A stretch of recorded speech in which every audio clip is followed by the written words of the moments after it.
Assalamualaikum warahmatullahi wabarakatuh. Hari ini saya akan review artikel jurnal tentang pengolahan limbah pertanian disusun oleh saya sendiri, Kiki Andi Paso, program Magister Ilmu Pertanian Pasca Sarjana Universitas Andi Jema Palopo. Judul artikel yang pertama tentang limbah tempurung kelapa hijau, diagnosis, pembuangan, dan peluang pemanfaatannya dalam berbagai produk. Berikut di atas identitas artikel, kemudian tahunnya, tahun 2020, penulisnya Laune Nunes Maria L. Silva Juliano, dan berikut doinya. Lanjut untuk jurnal kedua, judul tentang penambahan biochar sabit kelapa meningkatkan retensi hara dengan menekan nitrifikasi pada tanah pertanian setelah aplikasi digestate anaerob.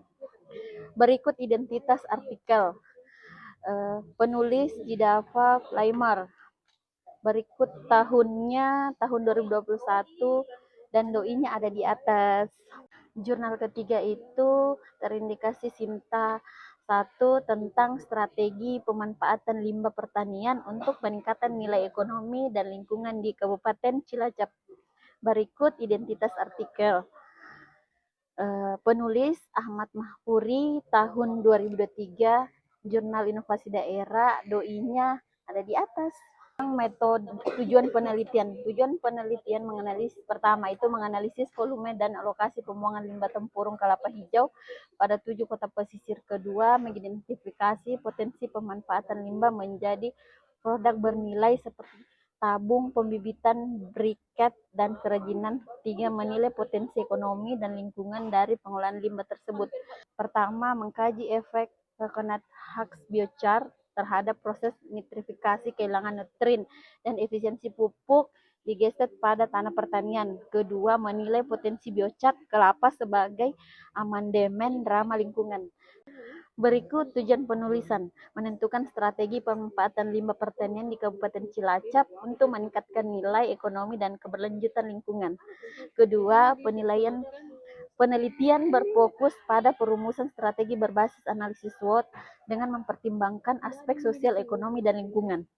Metode survei lapangan, wawancara, dan observasi di 7 kota penghasil limbah kelapa. Kedua, analisis kuantitas limbah dan potensi penggunaannya. Ketiga, analisis SWOT dan estimasi pendapatan produk turunannya. Eksperimen laboratorium dengan perlakuan digestate plus biochar.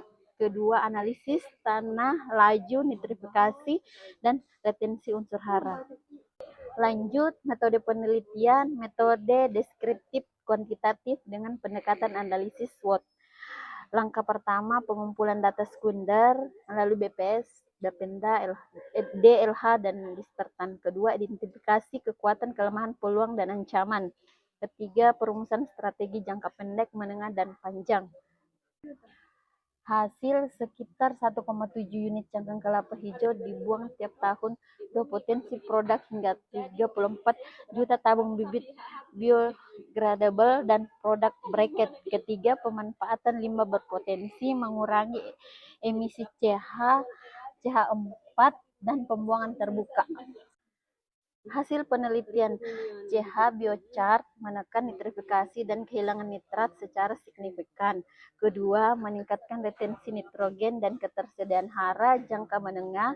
Ketiga, kombinasi digestate plus biochar efektif sebagai sistem pupuk berkelanjutan. Hasil penelitian, 3 strategi utama. Yang pertama, pembangunan kawasan pengolahan limbah pertanian jangka panjang. Kedua, pemberian bantuan alat pengolahan limbah kepada masyarakat jangka menengah. Ketiga, sosialisasi dan pelatihan kepada petani dan generasi muda. Wilayah fokus Kecamatan Majenang, Kabupaten Cilacap. Kelebihan dan kekurangan. Pertama, kelebihannya menggunakan data primer lapangan. Kedua, analisis SWOT dan ekonomi sederhana yang aplikatif. Kedua, kekurangan, studi terbatas di wilayah Brasil. Kedua, belum ada uji teknis industri. Kelebihan dan kekurangan. Kelebihannya, pertama, bukti ilmiah kuat bahwa biochar kelapa memperbaiki efisiensi nutrien. Kedua, mendukung pertanian berkelanjutan dan pengurangan polusi air. Kekurangannya, pertama, uji laboratorium belum diuji di lapangan tropis. Kedua, tidak mencangkup analisis biaya produk biochar. Kelebihan penelitian isu sangat relevan dengan ekonomi hijau dan SDGs. Pendekatan SWOT aplikatif untuk kebijakan daerah. Integrasi aspek ekonomi dan lingkungan. Strategi disusun bertahap jangka pendek, menengah, dan panjang. Relevansi dan implementasi di Indonesia. Pertama itu sangat potensial untuk petani dan kelompok biogas desa.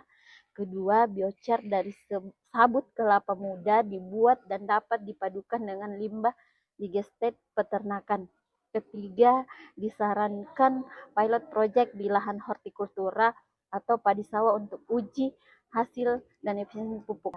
Mendukung transisi menuju pertanian berkelanjutan, mendorong pemberdayaan petani milenial, mendukung ekonomi sirkular dan ketahanan pangan nasional. Terakhir, sejalan dengan kebijakan KLHK dan Kementerian Pertanian. Rekomendasi riset dan implementasi. Riset, lakukan survei partisipatif petani, kembangkan riset teknologi biochar dan kompos cepat, analisis rantai nilai produk limbah, implementasinya bentuk unit pengolahan limbah pertanian terpadu, berikan insentif bagi UMKM pengolahan limbah, dan libatkan penyuluh dan pengurangan perguruan tinggi. Itulah tadi 3 jurnal yang saya review tentang pengolahan limbah pertanian. Kurang lebihnya mohon dimaafkan. Assalamualaikum warahmatullahi wabarakatuh.